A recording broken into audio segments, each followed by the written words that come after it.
qu'on pourrait commencer un peu plus tard pour nous laisser un peu plus le temps de dormir. Des robots programmés pour nous apprendre. C'est des hologrammes en fait qu'ils font depuis chez eux. Moi je pense qu'elle va pas être trop différente. Moi, je la vois où les personnes seraient plus joyeuses, que je me disputer. Un peu plus de récréation, 20 minutes, une salle de piscine, une salle de jeux vidéo. On remarque qu'on passe plus de temps à l'école qu'à la maison.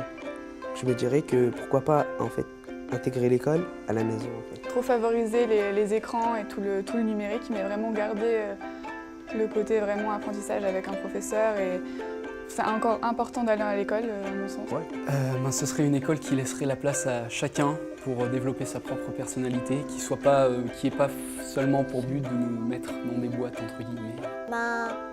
J'imagine des choses meilleures.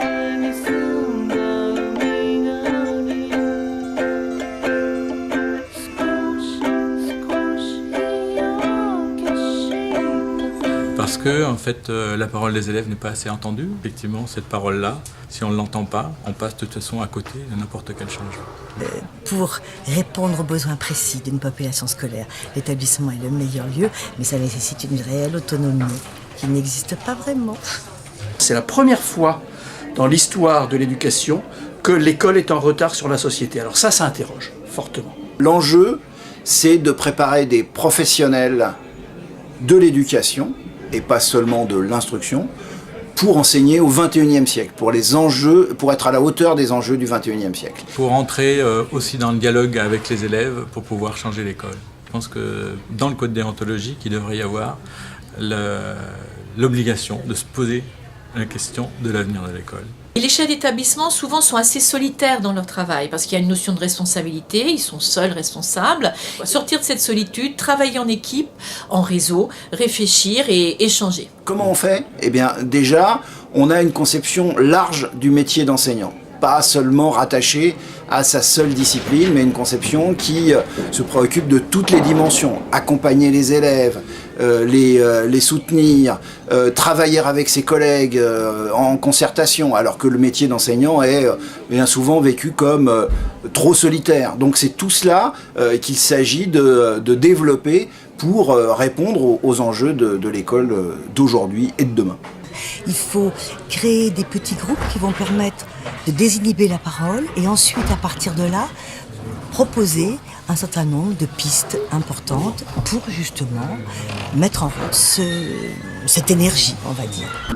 Le but d'une association comme Éducation et Devenir, c'est bien de mener ce travail et de tenir ferme le cap sur les valeurs. Par exemple, alors c'est pas une valeur, mais le principe d'éducabilité des élèves, la loi de refondation qui vise essentiellement à réduire les inégalités sociales et scolaires, bon, tout ça, ça nous donne quand même pas mal de pain sur la planche. Il faut s'imposer que dans une classe, tous les élèves réussissent. Où on s'occupe moins de faire réussir une élite, mais qu'on s'occupe du fait qu'il n'y ait pas des élèves qui restent à la traîne. Dans les solutions, par exemple, il y a les groupes qui sont complètement hétérogènes, où les élèves qui vont plus vite peuvent contribuer, donc c'est les systèmes coopératifs, les systèmes aussi que développait Freinet, pour que ces élèves qui sont en réussite accompagnent aussi les élèves qui sont plus en difficulté. Et de toute façon, ces élèves-là, qui fonctionnent déjà bien, le fait qu'ils enseignent aux autres, ils transmettent effectivement leurs compétences, c'est un plus pour eux. Nous avons proposé des outils pour mettre en route le collectif de l'établissement scolaire au service des élèves, mais que l'établissement scolaire est le lieu le plus adapté pour définir quels sont les besoins des élèves et ensuite définir quelles sont les professionnalisations qui doivent se développer au sein du collectif éducatif de l'établissement. Moi j'ai envie de dire que ça s'organise par les enseignants eux-mêmes. L'autonomie, ça doit être d'abord et avant tout l'autonomie des équipes. Moi je pense que les vraies transformations de l'école, elles viennent pas d'en haut, elles doivent venir de la base. La réussite de groupe, c'est forcément aussi la réussite de chacun. Donc ce travail en équipe, cet échange, ce réseau, vous pouvez le trouver dans Éducation et Devenir.